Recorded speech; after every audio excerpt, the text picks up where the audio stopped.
ஆசீர்வதிக்கப்பட்ட குடும்பம் என்ற தலைப்பிலே தேவ செய்திகளை கேட்டு வருகிறோம். இன்றைக்கு ஆசீர்வதிக்கப்பட்ட மனைவி என்ற தலைப்பிலே உங்களோடு கூட தேவ செய்தியை பகிர்ந்து கொள்ள விரும்புகிறேன். நீதிமொழிகள் 31ஆம் அதிகாரம் 30ஆம் வசனத்திலே கர்த்தருக்கு பயப்படுகிற ஸ்திரீயே புகழப்படுவாள் என்று இருக்கிறது. அருமையான சகோதரிகளே, குடும்ப தலைவிகளே, உங்களை கர்த்தர் அதிகமாய் ஆசீர்வதிப்பாராக. நீங்கள் ஆசீர்வதிக்கப்பட்ட ஒரு குடும்ப வாழ்க்கை வாழ வேண்டுமென்றால் உங்களுடைய வாழ்க்கையிலே பிரதானமான ஒரு தேவை கர்த்தருக்கு பயப்படுகிற ஒரு பெண்ணாக இருப்பது.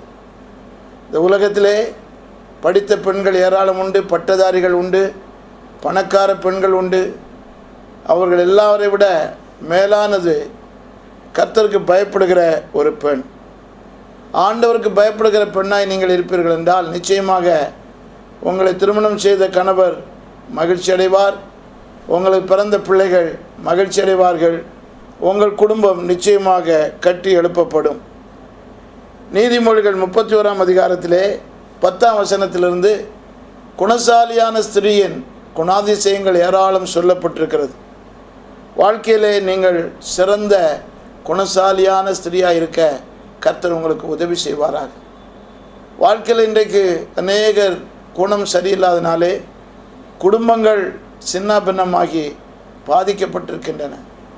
உலகமெல்லாம் பார்க்கும்போது ஏராளமான குடும்பங்களிலே பிரிவினைகள், விவாகரத்துக்கள், கண்ணீர்கள், போராட்டங்கள், இப்படி பல காரியங்கள்னாலே குடும்பங்கள் சிதைந்து இருக்கிறதை பார்க்கிறோம். நான் வாழ்கிற இந்த உலகம் கல்வி நிறைந்த உலகம், அறிவு பெருகின உலகம். ஆனால் எங்கும் குடும்ப பிரச்சனைகளை பார்க்க முடிகிறது. அதில் குறிப்பாக கணவனை குறித்து நாம் பார்த்தோம். இன்றைக்கு குணசாலியான ஒரு பெண்ணாக இருப்பதன் அவசியம், உங்களாலே குடும்பம் எப்படி ஆசீர்வதிக்கப்படும் என்பதை குறித்து உங்களோடு சொல்ல விரும்புகிறேன். இங்கே மனைவியாக இருக்கிற நீங்கள் முதலாவது வேதத்தின்படி கற்றுக்கொள்ள வேண்டியது கணவனுக்கு ஏற்ற துணையாக இருத்தல். ஆங்கிலத்தில் ஹெல்ப் மேட் என்று சொல்லியிருக்கிறது. ஆதியாகமம் 2ஆம் அதிகாரம் 18ஆம் வசனத்திலே ஆதாமை ஆண்டவர் ஆசீர்வதிக்க விரும்பி உனக்கு ஏற்ற துணையை உண்டு பண்ணுவேன் என்று அவர் சொன்னார். ஒரு கணவனுக்கு ஏற்ற துணை தகப்பனோ தாயோ உடன் பிறந்த சகோதரர்களோ சகோதரிகளோ அல்ல. ஆண்டவர் ஏற்ற துணை உண்டாக்குவேன் என்று சொல்லி ஆதாமுக்கு கொடுத்தது ஒரு சகோதரி அல்ல, ஒரு மனைவியை, ஏவாளை கொடுத்தார். வாழ்க்கையில் எத்தனை சொந்த பந்தங்கள் இருந்தாலும் ஒரு கணவனுக்கு ஏற்ற துணை என்று சொல்லும்போது அது மனைவி தான். ஆகவே நீங்கள் ஒரு ஏற்ற துணையாக உங்களுடைய கணவனுக்கு இருக்க கர்த்தர் உங்களுக்கு உதவி செய்வாராக. நிறைய பெண்கள் ஏற்ற துணையாக இருப்பதற்கு பதில் ஏகப்பட்ட வினையாக இருக்காங்க. கணவன் நல்ல முறையில் தான் சந்தோஷமாக தான் கல்யாணம் பண்ணி மகிழ்ச்சியாக இருப்போன்னு நினச்சி தான் வர்றார். மருமகள் வீட்டுக்குள்ளே வரும்போது வலது காலை எடுத்து தான் வச்சு தான் வந்தான். ஆனால் புருஷன்தான் இடது காலோடு ஓடிய போயிடறான் பின்வாசல் வழியே. காரணம் என்ன? அவள் வந்து இடது காலை எடுத்து வச்சது இல்லை, வலது காலை தான் எடுத்து வைத்தாள். நல்ல முறையில் தான் வீட்டுக்குள் நுழைந்தாள், ஆனால் சுபாவம் சரியில்லை. சகோதரிகளே, நீங்கள் எப்படிப்பட்ட குணசாலியாக இருக்கிறீர்கள்? உங்களுடைய நற்பண்புகள் என்ன என்பதை பாருங்கள். ஆகவே குணசாலியான ஸ்திரீ தான் கணவனுக்கு ஏற்ற துணை என்று பார்க்கிறோம். நீதிமொழிகள் 14ஆம் அதிகாரம் 1ஆம் வசனத்திலே புத்தியுள்ள ஸ்திரீ தன் வீட்டை கட்டுகிறாள் என்று இருக்கிறது. நீங்கள் புத்தியுள்ள ஸ்திரீயாக இருக்கும்போது உங்களுடைய குடும்பம் கட்டி எழுப்பப்படுகிறது. கணவன் என்ற வார்த்தைக்கு கனைவி என்ற ஒரு வார்த்தை இல்லை. அதே போல் மனைவன் என்ற ஒரு வார்த்தை இல்லை, மனைவி இருக்குது. மனைக்கு சொந்தக்காரி. நீங்கள் தான் குடும்பத்தை கட்டி எழுப்ப வேண்டிய பெண். நீங்கள் ஒரு குடும்பத்தில் காலெடுத்து வைத்து அந்த குடும்பத்திற்கு நீங்கள் ஒரு மனைவியாக வரும்போது அந்த குடும்பம் உங்கள் மூலம் கட்டி எழுப்பப்படுகிறது. அதற்கு அவசியம் புத்தியுள்ள ஸ்திரீ என்று சொல்லப்பட்டிருக்கிறது. புத்தி இல்லாத ஸ்திரீ தன் குடும்பத்தை இடித்து போடுகிறாள் என்றும் வேதம் சொல்லுகிறது. ஆகவே அருமையான சகோதரிகளே, நல்ல குணசாலியான ஸ்திரீயாய் புத்திசாலி ஸ்திரீயாக இருக்க ஆண்டவர் உங்களுக்கு உதவி செய்வாராக. உங்களுடைய வாழ்க்கையிலே நீங்கள் செய்யக்கூடிய மிக முக்கியமான காரியம், நல்ல முறையில் ஜெபிக்கிற ஒரு பெண்ணாக இருங்க. நான் சந்திக்கிற அநேக பெண்கள் ஜெப வீரர்களாக இருக்கிறார்கள், குடும்பத்திற்காக ஜெபிக்கிறார்கள். அவருடைய ஜெபத்தின் மூலம் குடும்பம் கட்டி எழுப்பப்படுகிறது. நீங்களும் அவ்விதமாக கணவனுக்காக பிள்ளைகளுக்காக ஜெபிக்கிற ஒரு தாயாக இருக்கும்போது உங்களுடைய ஜெபத்தின் மூலம் அந்த குடும்பம் கட்டி எழுப்பப்படுகிறது. உங்களுடைய ஜெபத்தினாலே ஆண்டவர் குடும்பங்களை அநேக அற்புதங்களை செய்வார். வேதத்தை நன்றாக தியானிக்கிற பெண்ணாக இருங்கள். வீடு வீடாக சென்று தேவையில்லாத காரியங்களை மற்ற வீடுகளிலே நீங்கள் பேசுவதை தவிர்த்து வீடுகளிலே நீங்கள் இருக்கும்போது நன்றாக ஜெபியுங்கள், வேதத்தை தியானியுங்கள்.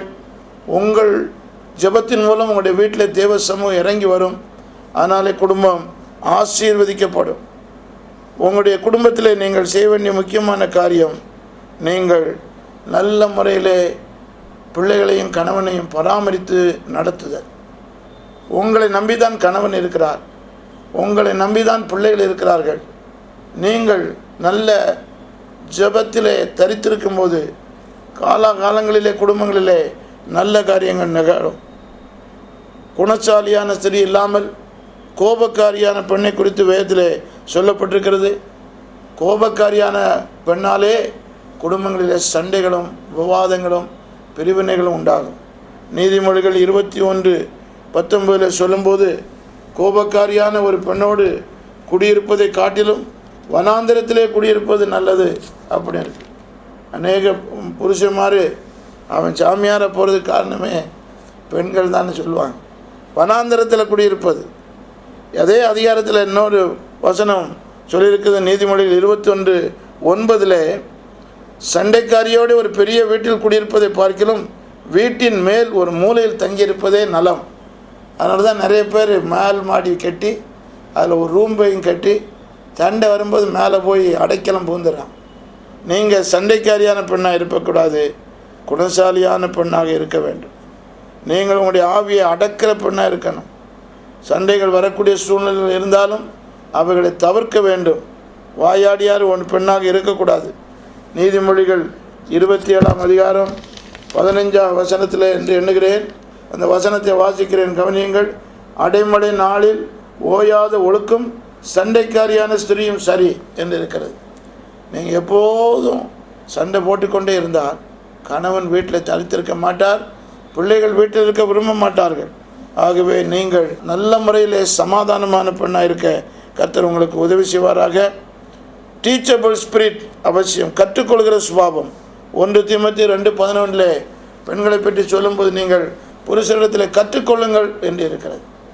நீங்கள் எல்லாம் தெரிந்தவர்கள் போல் நடக்காதபடி நீங்கள் கற்றுக்கொள்ள வேண்டியவர்கள் உண்டு என்று உணர்ந்து நீங்கள் கற்றுக்கொள்கிற சுபாவத்தோடு இருங்கள்.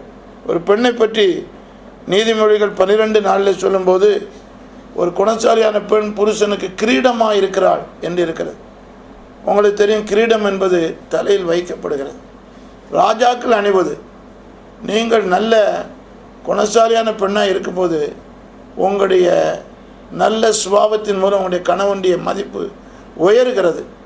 அவர் ராஜாவின் நிலைமைக்கு வருகிறார்.